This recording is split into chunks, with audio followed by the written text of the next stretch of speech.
দর্শক, আজকের ভিডিওতে আমি আপনাদেরকে এমন একজন বুদ্ধিমান লোককে দেখাবো যিনি প্রচলিত পদ্ধতির বাইরে গিয়ে নিজের বাড়ির উঠোনে ছোট ছোট জমি করে সেখানে উচ্চ ফলনশীল বিভিন্ন রকমের শাকসবজির উৎপাদন করেছে। খুবই চমৎকার একটা ভিডিও, পুরোপুরি দেখতে থাকুন।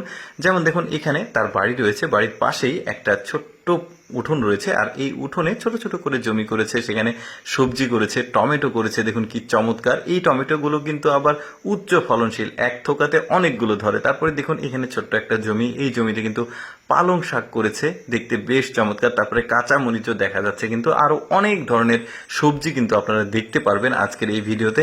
কি চমৎকার ব্যাপার! মূল ব্যাপারটা হচ্ছে যে উনি কিন্তু আসলে কোনো কীটনাশক স্প্রে করে না, কোনো ওষুধ দেয় না, একদমই স্বাস্থ্যসম্মত যাকে বলা হয়।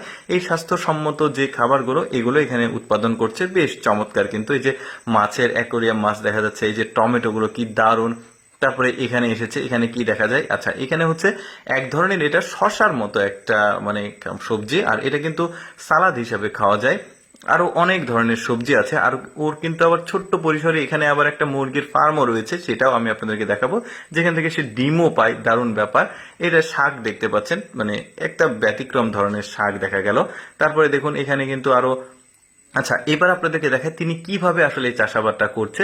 আগে জমিটা প্রস্তুত করে নিয়েছে, এবার কম্পোস্ট সার দিয়ে দিল, যেটা ওই যে শুকনো গোবর রয়েছে, এই গোবরগুলো এর মধ্যে দিয়ে দিয়েছে। কোকোপিট, যেটা নারকেলের ছোবড়া যাকে বলে, সেটা অনেকদিন পানি দিয়ে ভিজিয়ে রাখলে ওইটা কিন্তু আবার উর্বর হয় মাটি, তো ওখানে আবার সবজি ভালো হয়। এই যে দেখতে পাচ্ছেন পুঁই শাক লাগিয়েছে, এখানে পানি ছেড়ে দিল, বেশ চমৎকার। কিন্তু এই যে দেখুন, তারপরে এখন যেটা করবে, এখন কিন্তু উনি পরিষ্কার পরিচ্ছন্নতার দিকেও নজর দিয়েছে, এক দিক দিয়ে হাঁটবে, এগুলো কিন্তু মোজাইক করা স্টাইলসও লাগিয়েছে, বেশ চমৎকার। আসলে শৌখিন মানুষজন কিন্তু এই ধরনের কাজগুলো করে, বেশ চমৎকার। খারাপ ব্যাপার না, একটা স্বাস্থ্যসম্মত খাবার আপনি নিজেই উৎপাদন করছেন, সেগুলো খাচ্ছেন। এই যে দেখুন, তরমুজটাও করেছে, বেশ চমৎকার।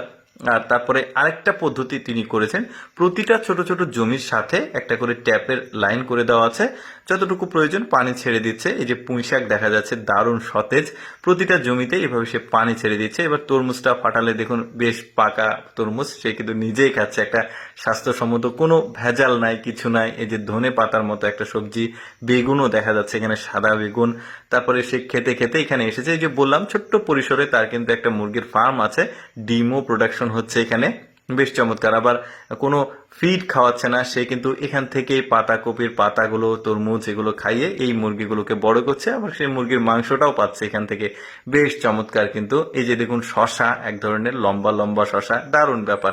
দর্শক, কেমন লাগলো আজকের এই ভিডিওটি অবশ্যই কমেন্ট করে জানাবেন।